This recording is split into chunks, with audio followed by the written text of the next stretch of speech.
சரவணன் வந்து செந்திலுக்கு ஃபோன் பண்ணி பேசலாம், மாமாட்ட பேசலான்னு வந்தோம். ஆனால் மாமா அங்கே கிளம்பி போயிட்டாரு. நம்ம செந்திலுக்குனாலும் பேசலான்னு சொல்லிட்டு செந்திலுக்கு ஃபோன் பண்ணி வர சொல்கிறாங்க. செந்தில் வந்த உடனே, அண்ணே என்னண்ணே திடீர்னு ஃபோன் பண்ணி இங்கே வர சொல்லியிருக்கிற? அப்பா கடையில் உன்னை இல்லாமல் இன்னும் டென்ஷன் ஆகி கத்திருப்பாரே, என்னண்ணே ஆச்சு அப்படின்னு செந்தில் வந்து கேட்டுட்ருக்காரு. அதை கேட்ட உடனே சரவணன் வந்து ஒரு மாதிரியா, டே செந்திலு செந்திலு அப்படின்னு கையை பிடிச்சிக்கிட்டு கதறி அழுகிறாரு. அண்ணே அண்ணே என்னண்ணே ஆச்சு? அண்ணே ப்ளீஸ்ண்ணே சொல்லுண்ணே அப்படின்னு கேட்குறாங்க. உடனே சரவணன் இருந்துக்கிட்டு, டா செந்தில், என்னால் முன்ன மாதிரி இருக்கவே முடியலடா. எனக்கு என்ன ஆகுதுனேவோ எனக்கே தெரியலடா. நான் என்ன பண்ணுறேன் என்ன பேசுகிறேன் அப்படின்னு ஒரு நேரம் நல்லா இருக்கேன்டா, இன்னொரு நேரம் என்னால் எதுவுமே பண்ண முடியல. எனக்கு ரொம்ப பயமாக இருக்குதுடா. ஏதாவது பேசிடுவனோன்னு, எனக்கு ஏதாவது ஆகுதோ. இங்கே பாருடா செந்தில், எனக்கு என்னை நினச்சா ரொம்ப பயமாக இருக்குது. என்னைய ஒரு நல்ல ஹாஸ்பிட்டலாக பார்த்து கூட்டிகிட்டு போய் பார்க்குறியாடா? எனக்கு வேற யாருக்கிட்ட சொல்கிறதுன்னு தெரியலடா செந்தில், நீனாச்சும் கூட்டிகிட்டு போடா அப்படின்னு சொல்லிக்கிட்டு அழுகிறாங்க. உடனே அண்ணே அண்ணே என்னென்ன நீயே என்கிட்ட போய் நான் உன் தம்பின்னு நான் கூட்டிகிட்டு போகிறேன் அப்படின்னு சொல்லிட்டு செந்தில் சரவணனை கூட்டிக்கிட்டு ஹாஸ்பிட்டலுக்கு கிளம்பி போகிறாங்க. ஹாஸ்பிட்டலில் செந்தில் எனக்கு ஒன்றும் இல்லைன்னு தானே சொல்லுவாங்க, எனக்கு ஏதாவது சொல்லிடுவாங்களோ அப்படின்னு பயப்படுறாரு. அண்ணே உனக்கு ஒன்றும் ஆகாதுண்ணே, நான் இருக்கேன்ல, கண்டிப்பாக நான் பார்த்துக்கிறேண்ணே அப்படின்னு சொன்ன உடனே இங்கே டாக்டர் கூப்பிடுறாங்க. உடனே உள்ளே போய் உட்காந்து என்ன விஷயம் அப்படிங்கிறத டாக்டர் சொல்லுங்கன்னு சொல்லி கேட்குறாங்க, என்ன பண்ணுதுன்னு. அதுக்கு தான் சரவணன் இருந்துக்கிட்டு, டாக்டர் எனக்கு கொஞ்ச நாளாவேவோ என்ன ஆகுதுன்னு எனக்கே தெரியல டாக்டர். எனக்கு கல்யாண வாழ்க்கையில் ரொம்ப ரொம்ப மனசில் கவலைகள் அதிகமாக இருந்துச்சு. அந்த இதை நினச்சி பார்க்க நைட்டெல்லாம் தூக்கமே வரமாட்டேங்குது டாக்டர். என்ன பண்ணுறதுன்னு நானும் புரண்டு படுப்பேன். முடியல, ஒரு நாள் கூட நான் தூங்கவே இல்லை டாக்டர். எனக்கு கடையில் போய் உட்காந்து வேலை செய்யும்போது தூக்கமாக வருது. எனக்கு என்ன டாக்டர் பண்ணுறது அப்படின்னு கேட்குறாங்க. உடனேவும் மன அழுத்தம் அதிகமாக இருக்கிறதுனால இப்படியெல்லாம் நடந்துக்கிறீங்க, இது ஒன்றும் பெரிய பிரச்சனை எல்லாம் கிடையாது, அதை மாத்திரையாலேயே குணப்படுத்த முடியும், நீங்கள் நிச்சயமாக கவலைப்படாதீங்க, குணப்படுத்திடலாம் அப்படின்னு சொல்லி அனுப்புகிறாங்க. உடனே செந்திலும் இந்த மாதிரி, அண்ணே உனக்கு குணமாயிடும், எந்த பிரச்சனையும் வராதுன்னு, வா போகலாம் அப்படின்னு சொல்லி மாத்திரையை வாங்கிக்கிட்டு இங்கே செந்தில் வந்து சரவணனை கூட்டிக்கிட்டு வீட்டுக்கு போகிறாங்க. வீட்டுக்கு போகும்போது இங்கே கதிர் வந்துட்டு பார்த்துடுறாரு. பார்த்ததுக்கப்புறம், அண்ணே அண்ணே என்னண்ணே ஆச்சு அப்படின்னு வந்து கேட்குறாங்க. இங்கே பாருடா கதிர், நீ மட்டும் பேசவே பேசாத, நான் அம்பிட்ட தூரம் சொல்லியும் நீ அந்த கல்யாணத்துக்கு போகணும், ராஜியோட அப்பா, அதனால் மாமனாரை பற்றி யோசிக்கிறான்டா, எல்லாத்த பற்றி யோசிக்கிறான், என்னைய பற்றி மட்டும் யாருமே யோசிக்க இல்லையேடா அப்படின்னு சொல்லிட்டு சரவணன் ரொம்ப ஃபீல் பண்ணுறாரு. அண்ணே நான் சொல்கிறத வேணாண்டா கதிர், ஒரு நிமிஷம் இரு அப்படின்னு சொல்கிறாங்க. இல்லைண்ணே அண்ணனுக்கு என்னாச்சுன்னு கேட்கலான்னு தான் வந்தேன் அப்படின்னு சொல்கிறாங்க.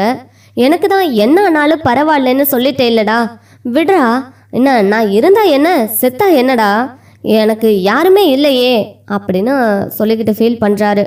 உடனேவும் எங்கள் சரவணனை போய் வீட்டில் விட்டுட்டு இந்த மாதிரி சரவணனுக்கு ஃபோன் பண்ண உடனே செந்தில் எடுத்து பேசுகிறாரு.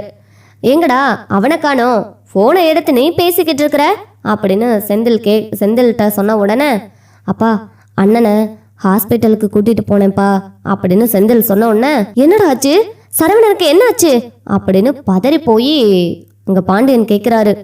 அது வந்துப்பா, அண்ணன் வந்து என்னை ஃபோன் போட்டு வர சொன்னார் அப்படின்னு சொல்லிட்டு நடந்த விஷயத்த சொல்கிறாரு. இது மாதிரி நான் ஹாஸ்பிட்டல் கூட்டிகிட்டு போனேன் அப்படின்னு விஷயத்த சொன்ன உடனே பாண்டியன்ஸ் கேட்குறாரு, வேற ஒன்றும் சொல்லலை இல்லைன்னு சொல்லிட்டு.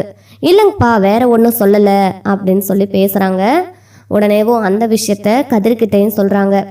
அண்ணன் ரொம்ப மன அழுத்தத்தில் இருக்கிறாரு, அவருக்கு வந்து வாழ்க்கையில் நம்மளை இப்படி ஏமாற்றிட்டாங்களே அப்படிங்கிறது ரொம்ப மன அழுத்தமாக மாறிடுச்சு, அதுவும் இல்லாமல் நம்மளை ஏமாத்தின அந்த குடும்பம் இன்னொருத்தவங்களை ஏமாத்திடக்கூடாதுன்னு அண்ணன் இப்படியெல்லாம் பண்ணுறாரு. அதனால் அண்ணன் பேசுகிறதெல்லாம் நீ எடுத்துக்காதடா கதிருன்னு சொல்கிறாங்க. இல்லைண்ணே, நான் எதுக்கு போய் அண்ணன் அப்படி நினைக்க போகிறேன், இல்லைண்ணே அப்படின்னு சொல்கிறாங்க. இங்கே குமாரோட கல்யாணத்தில் தடபுடலாம் நடந்துட்டுருக்கு. அதுக்கப்புறமா தான் அன்னைக்கு நைட்டு எல்லாரும் அங்கனக்குள்ளே உட்காந்து பேசிகிட்டு இருக்காங்க. அப்போ சரவணனுக்கு திடீர்னு இருந்திருந்தா அப்படி கோவம். பழனிவேல் சொல்லிட்டு இருக்கும்போது, மாமா நான் எத்தனை வாட்டி சொல்லிக்கிட்டு இருக்கிறேன், இந்த கல்யாணம் நடக்கக்கூடாதுன்னு உனக்கு புரியவே புரியாதா? ஏன் இப்படி நடந்துக்கிறீங்க?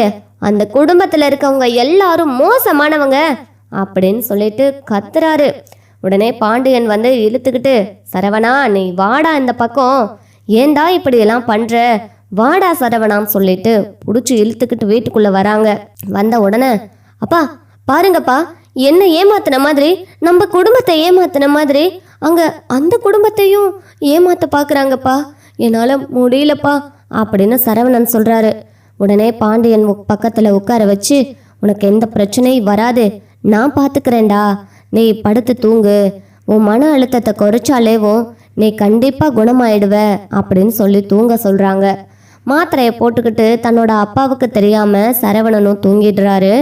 அதுக்கப்புறமா தான் இந்த பக்கம் தங்கமயில் யோசிக்கிறாங்க, நம்ம சுடரேவும் நம்மளை இப்படி ஒரு வார்த்தை கேட்டுட்டா, அவளை நம்ம பார்த்து பொறாமப்படுறோங்கிற மாதிரி சொல்கிறா, நம்ம தங்கச்சி நல்லா இருக்கணுங்கிற ஒரு எண்ணத்தோடு சொன்னோன்னா அவன் நம்மளையே இப்படி கேவலப்படுத்தி பேசிட்டாலே, இனிமேலும் நம்ம இதில் தலையிடக்கூடாது, அதோட அவங்கவங்க வீட்டில் தான் இருக்கணும், என் கல்யாணம் எப்படி வேணுனாலும் நடந்திருக்கலாம், ஆனால் நம்ம இப்படி கோவப்பட்டு நம்ம வீட்டில் வந்து இருக்கவே கூடாது, அது மிகப்பெரிய தப்பு அப்படின்னு சொல்லிட்டு இங்கே வந்து யோசிச்சுட்ருக்காங்க. அதுக்கப்புறம் மயிலு வா, மாப்பிள்ளை வீட்டுக்காரவங்க வர சொல்லியிருக்காங்கல்ல, நம்ம போகலான்னு சொல்கிறாங்க. இல்லைம்மா நீங்கள்லாம் போயிட்டு வாங்க, நான் வீட்டிலையே இருக்கேன்னு சொல்கிறாங்க. உடனேவும் இங்கே பாருக்கா, நீ அப்போ இருந்து பார்க்குறேன் என்னோட கல்யாண விஷயத்தில் பொறாமப்பட்டுக்கிட்டே இருக்க, இப்போ கூட அக்காவுக்கு பொறாம தான், அதனால தான் வரமாட்டேங்கிறான்னு சொன்ன உடனே தங்கமயிலும், இங்கே பாரு சுடரு, நீ நல்லா இருக்கணும்னு நினச்சேனே தவிர நான் உன் மேலே பொறாமப்படலடி, அப்புறம் என்ன கிளம்பி வர வேண்டியதானே அப்படின்னு சும்மா வெடுக்குன்னு மனசை காயப்படுத்துகிற மாதிரி இப்போ இவளும் பேச ஆரம்பிச்சிட்டாளேன்னு தங்கமயில் ரொம்ப ஃபீல் பண்ணுறாங்க. அதுக்கப்புறமா தான் இங்கே வந்து மீனாவுக்கு விஷயம் தெரிய வந்து தங்கமயில் வந்து ஃபோன் பண்ணுறாங்க மீனாவுக்கு ஃபோன் பண்ணி புலம்புறாங்க. ரொம்ப கஷ்டமாக இருக்குது, எங்கள் வீட்டு ஆளுங்களே என்னை புரிஞ்சுக்க மாட்டேங்கிறாங்க, முன்னாடியெல்லாம் என் தங்கச்சி எனக்கு ஆறுதலாக இருப்பா, சுடரை மட்டும்தான் அக்கான்னு ஆறுதலாக இருப்பா, அங்கே இருக்கிறவங்க என் அப்பா அம்மா என்னை வந்து ரொம்ப கஷ்டப்படுத்துவாங்க, இப்போ என் தங்கச்சியும் என்னை பார்த்து பொறாமப்படுறியான்னு கேட்குறா, எனக்கு யாருக்கிட்ட சொல்கிறதுன்னு தெரியல, அதுதான் உனக்கு ஃபோன் பண்ண மீனா, பிஸியாக இருந்திருப்ப, உனக்கு ஃபோன் பண்ணி தேவையில்லாமல் தொந்தரவு பண்ணிட்டேன்ல அப்படின்னு சொல்லி அழுகிறாங்க. ஐயோ அக்கா, நான் ஃப்ரீயாக தான்க்கா இருக்கேன், நீங்கள் எனக்கு ஃபோன் பண்ணுறதில் எனக்கு என்னக்கா தொந்தரவு இருக்க போகுது, அக்கா இன்னொரு விஷயம் நான் சொல்லலாமா, உங்கள் வாழ்க்கையில் நான் தலையிடக்கூடாது தான், ஆனாலும் மனசு கேட்கலக்கா, சொல்லலாமான்னு கேட்குறாங்க. மீனா, என் கூட பிறந்தவளே என்னை பார்த்து இப்படி ஒரு வார்த்தை கேட்டுட்டா, நீயாவது என் கூட பிறக்காம எனக்கு எவ்வளோ உதவி பண்ணியிருக்க, உன்னை போய் நான் சந்தேகப்படுவேனா, நீ என்ன சொன்னாலும் சொல்லு அப்படின்னு சொல்லி தங்கமயில் சொல்கிறாங்க.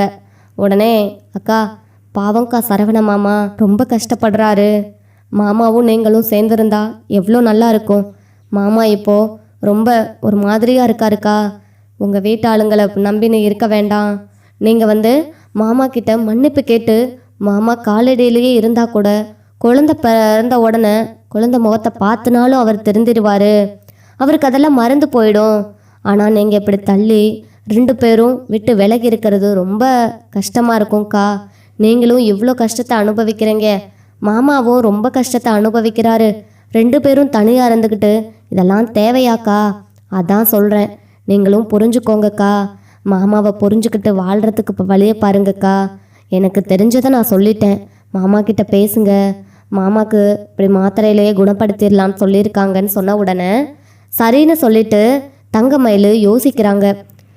நம்ம புருஷன் வீட்டுக்கே போயிடுவோம், அங்கே அவங்க நம்ம மேலே எவ்வளோ அன்பாக இருந்தாங்க, நம்ம அம்மா பேச்சை கேட்டுக்கிட்டு நம்ம தான் நம்மளோட வாழ்க்கையை கெடுத்துக்கிட்டோம், நம்ம புருஷன் கூட நம்ம மேலே எவ்வளோ அன்பாக இருந்தார். இப்போது அவருக்கு இப்படி ஒரு பிரச்சனைன்னு தெரிஞ்சதுக்கப்புறம் எப்படி நம்ம இங்கே இருக்க முடியும்?